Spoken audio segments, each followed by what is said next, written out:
હું નરેન્દ્રભાઈ નકુમ, પ્રમુખ નડિયાદ પશ્ચિમ નાગરિક સમિતિ.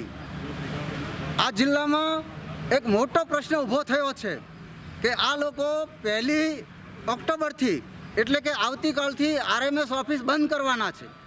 આ આરએમએસ ઓફિસ બંધ કરીને આણંદમાં મર્જ કરવાના છે. આ બાબતે અમે 24 તારીખે કલેક્ટર સાહેબને આવેદનપત્ર આપ્યું છે અને અમારી લાગણી સમજાવી છે કે આખા જિલ્લામાં રોષ છે.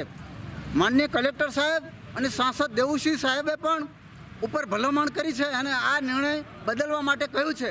પરંતુ આજે 30 તારીખે અત્યારે 5 વાગ્યા છે, છતાં હજુ સુધી અમને કોઈ સમાચાર નથી કે આ પોસ્ટ ઓફિસ ચાલુ રહેવાની છે કે બંધ થવાની છે. તો અત્યારે અમે ફરી લેખિત અરજી લઈને કલેક્ટર સાહેબને રૂબરૂ મળવા આવ્યા છીએ અને અમે જાણવા માગીએ છીએ કે આનો નિર્ણય શું કરવાના છો.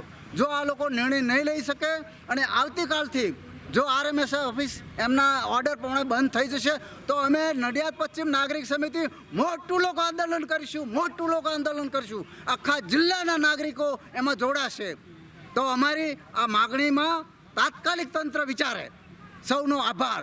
ભારત માતા કી જય.